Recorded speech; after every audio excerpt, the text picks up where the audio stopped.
Is winter testing in Formula One important or not? Yes, it is. Yes, it is. We just finished Bahrain testing after Barcelona. I think it was 3 days, both circuits. And the real question is why Barcelona and why Bahrain? Barcelona is a circuit where you can find high speed and low speed corners and fast and slow section. Very, very different corners. It's a really good baseline for every team in Formula One. Testing have been done in Barcelona since forever. The only thing in Barcelona is that in the winter you can get cold weather. That's why Formula One team has decided also to go testing in Bahrain, saying that it's not straightforward. Bahrain, you can get sandstorm like we did see a little bit on day 2 and very hot temperature during the day, which is not necessarily representative of what you're gonna get in the season, but it's a very different circuit from Barcelona. So very interesting to follow the winter testing there with the new cars. I don't know what you think of the new cars. Do you like it? Don't you like it? Make sure you leave a comment. Tell me what you want to speak about. Also, you like and you subscribe. That'd be very nice. But winter testing, yes. Who is the fastest? Who is the slowest? Is winter testing important? Yes, it is. It's much more nowadays for reliability, where you go run. And this year, because it's a change of regulation, correlation with the wind tunnel. I think that was key for the teams to make sure that what they see in the wind tunnel is actually happening on track. And then reliability, making sure you get plenty of laps. That's why you see the teams swapping the day between two drivers, because if you are doing one day with one driver and you want to do 100 plus laps, the driver starts to be really tired at the end of the day, and therefore you kind of lose some track time if you want. Whereas if you do morning and afternoon different drivers, if you can do the swap of drivers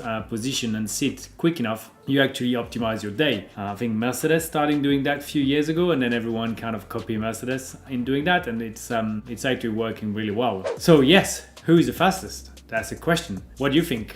Again, make sure that you leave a comment on who you think is the fastest. I believe that Red Bull has the strongest car ahead of Ferrari, which is good. Everyone likes to see a Ferrari at the front. Mercedes has been struggling a little bit.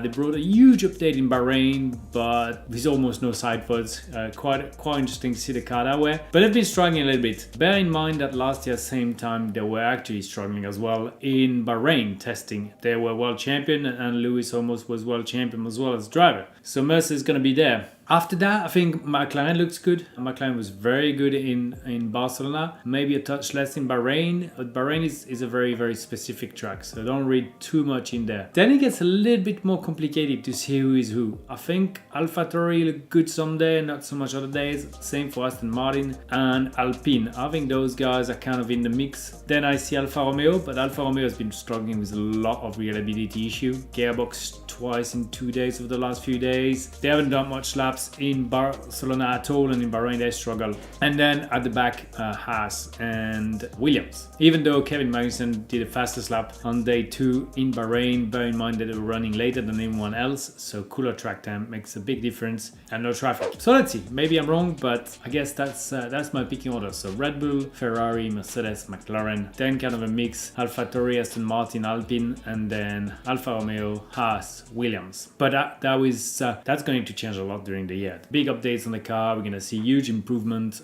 big step forward or backwards. It's going to be interesting. Another big topic that we need to speak about is something that I cannot even say properly, is poisoning, well, bouncing on a straight line. Let's call it bouncing. It's much easier. So bouncing on a straight line, we've seen teams with a lot of issues. It's due to the bigger diffuser on the Formula 1 car and the car being run so low. The floor sucks the ground, but then it kind of creates that big bouncing feeling or big bouncing that we could see on the car. I'd never experienced something like that, but I can tell you one thing, in the car it must be really awful. Must be a lot of headaches, just feeling rough in a straight line, where it's normally the place where you can drink in the race or breath. But right now, if it bounces like that, it's gonna be hard. It's gonna be hard. Some teams have the issues, some others don't, but definitely something interesting. So yeah, race 1 coming very soon. Qualifying will give us much more of a packing order, but that's where I see it is. So enjoy the Grand Prix, and make sure that you leave me a comment after the Grand Prix so we can talk about things that you want to see, want to hear, and I'll be happy to be with you as always.